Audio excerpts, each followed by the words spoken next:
Alors, chers amis, toujours dans le cadre de l'appréhension du sol, comme je vous ai toujours dit que la richesse d'un agriculteur, ce n'est peut-être pas l'argent qu'il a, mais c'est justement la connaissance qu'il dispose.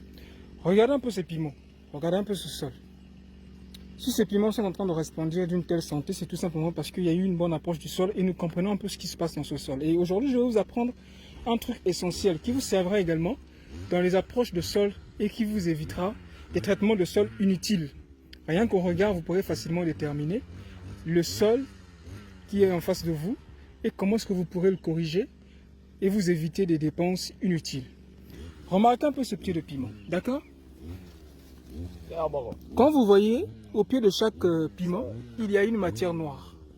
Un peu partout, il y a une matière noire, je vais zoomer, voilà. La matière noire, c'est tout simplement l'humus. C'est ce que vous voyez. Ce n'est pas du sable, hein, mais c'est une matière très légère. C'est tout simplement l'humus. Ok? Voilà.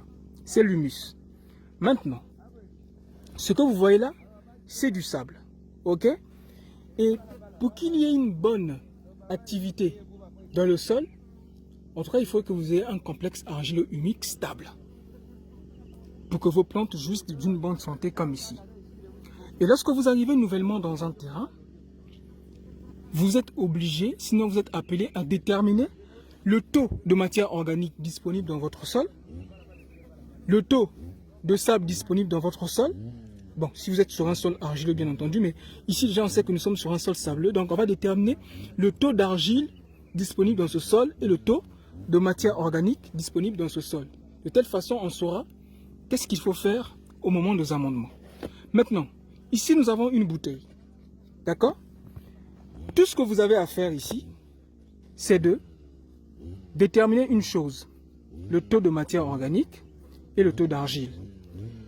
Lorsque nous allons mettre les éléments dans cette bouteille, nous allons constater trois couches. La première couche, c'est la couche de matière organique. La deuxième couche qui est au milieu, c'est la couche d'argile, généralement. C'est elle la particule la plus fine du sol. Et la troisième couche qui va se poser en bas, c'est tout simplement la couche de sable. Le sable ne se dilue pas dans l'eau.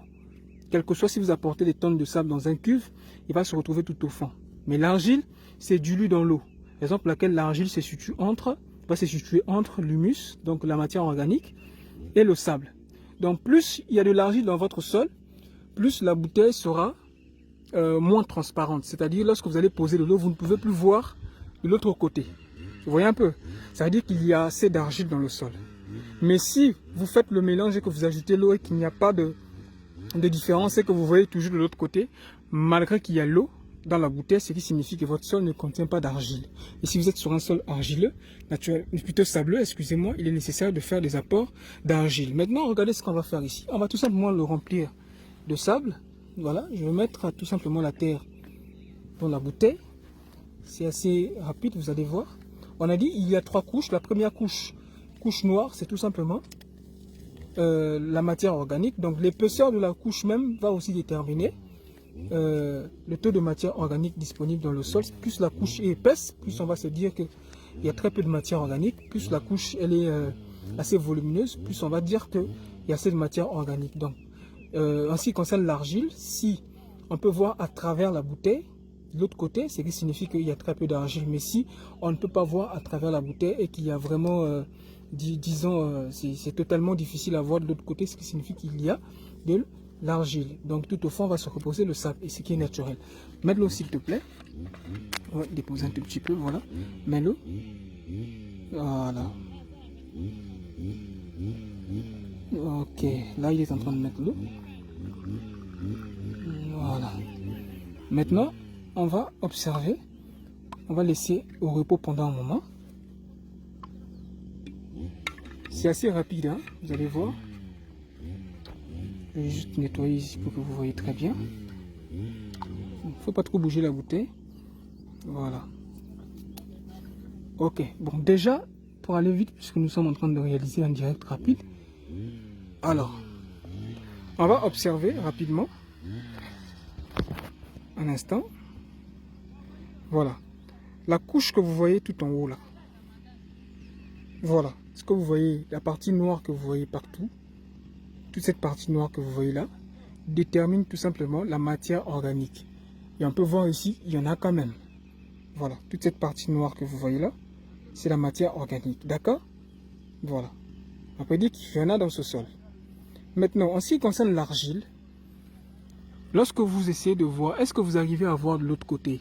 Si vous n'arrivez pas à voir de l'autre côté de la bouteille, c'est-à-dire si la bouteille n'est pas transparente et qu'elle devient toute noire, ou bien rouge, si votre argile est rouge, par exemple ici moi je n'arrive pas à voir de l'autre côté, depuis la bouteille je n'arrive pas, il est difficilement, je n'arrive pas à le voir son visage, de l'autre côté, ce qui signifie que le sol est bien riche en argile.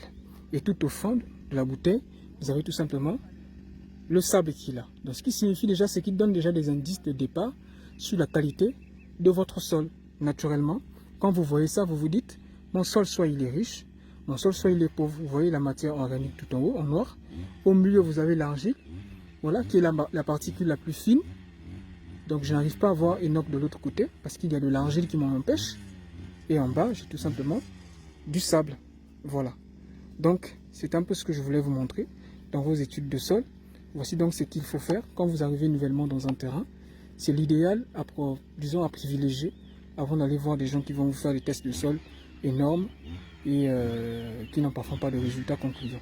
Et quand vous avez ces données-là, vous saurez déjà, en termes de matière organique, quelles sont les quantités à apporter. Et aussi, puisque vous savez qu'il y a de l'argile dans votre sol, donc naturellement, votre complexe argileux humide est idéal pour une bonne consolidation de l'humus et de l'argile en lui-même, en ensemble. Donc, c'était tout